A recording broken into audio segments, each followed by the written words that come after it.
Stereotypes are often found on social media and particularly on TV shows. In fact, they are even included as well in the most successful comedy TV shows.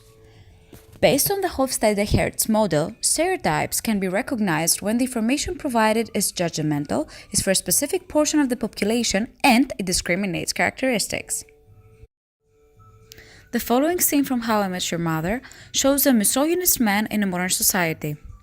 In this show, he regularly speaks to women as objects, represents the image of ultimate manhood, and often highlights how women conventional beauty justifies their actions, though altogether within a frame of 21st century satire. There goes one of my investments now. Cheryl! Hard work's paying off. Keep up the good work. So your investments are women? Yes. Women who, how shall I put this delicately? They fat.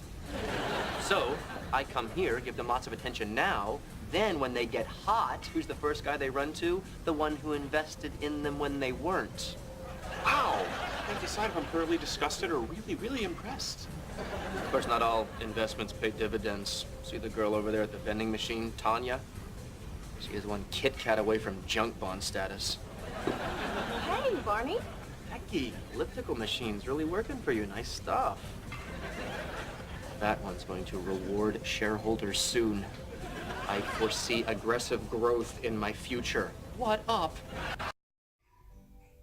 This scene from Big Bang Theory focuses on Raj, an Indian guy who has an accent and main character of the show, and is presented as unable to speak to women, forced by his family into an arranged marriage, loving cricket, and having extremely conservative parents.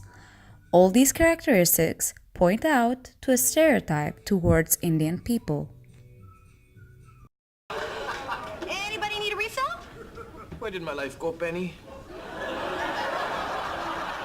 One day I'm a carefree bachelor and the next I'm married and driving a minivan to Pee Wee cricket matches in suburban New Delhi. Are you talking to me? Is there another Penny here? I had such plans. I had dreams. I was going to be the Indira Gandhi of particle astrophysics. But with a penis, of course. It's amazing. Ever since I was a little boy, my father wanted me to be a gynecologist like him. How can I be a gynecologist? I can barely look a woman in the eye. You know what? I'm not going to let my parents control my future any longer. It's time for a showdown. Somebody give me a computer with a webcam. Okay. Sweetie, I think that's the grasshopper talking. And it's about to tell my parents that I'm not riding an elephant down the aisle with Lalita Gupta. Okay, calm down. No one can make you get married. Why don't you just meet this girl and see what happens? Haven't you been listening to me? I cannot talk to women. Raj. No, let's see how long it takes him. Raj, Penny, you say you can't talk to women, but you've been talking to me. And now we'll never know. You're right. I am talking to you. Hello, Penny, how are you? Last but not least, the scene from Friends shows how society shapes our gender typing through family factor according to their beliefs and expectations from their children. Basically, Ross, one of the main characters, is surprised seeing his son playing with Barbies, possibly as this could be a sign that he could grow up being interested in men and not women. So, he's trying to present to him trucks and cars as a more masculine kind of toy. This can be a sign of sexual stereotype. Here's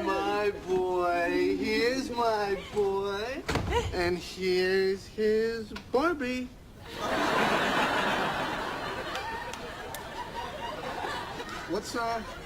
What's my boy doing with the Barbie? He picked it out at the toy store himself. He loves it. He carries it everywhere. It's like a security blanket, but with ski boots and a kicky beret.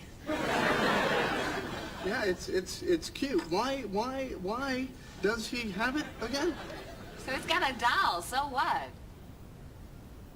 Unless you're afraid he's gonna grow up to be in show business. This wouldn't have anything to do with the fact that he's been raised by two women, would it? You know what? It's fine. If you're okay with the Barbie thing, so am I. Give Daddy the Barbie. Okay? Give Daddy the Barbie. Okay, how about, don't you want to play with a monster truck? No?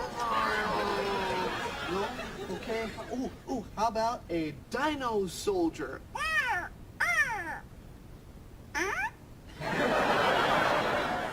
Ross, you are so pathetic. Why can't your son just play with his doll? So why are stereotypes part of those TV series? The audience accepts them because the stereotypes amuse them in a comedy TV series, and gradually they subconsciously believe those comedic characterizations.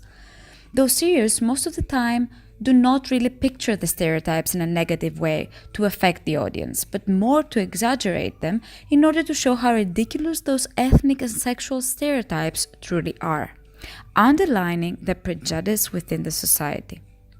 Beneath the humor lies a rich layer of social commentary about race or human relations.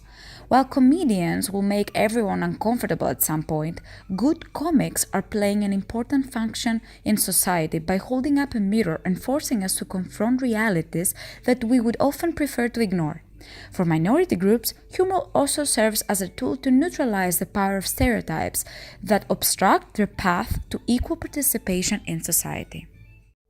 The real question then is it still okay to enjoy shows like this? Of course it is. As viewers, we have the responsibility for what we are held accountable. We have to keep in mind that media messages expressed through shows like this can also affect our culture, so we have to love what we love, but also filter it. As human beings, we can use the social environment to take life instruction and evaluate and control our thoughts and behavior consciously. This is how we will grow.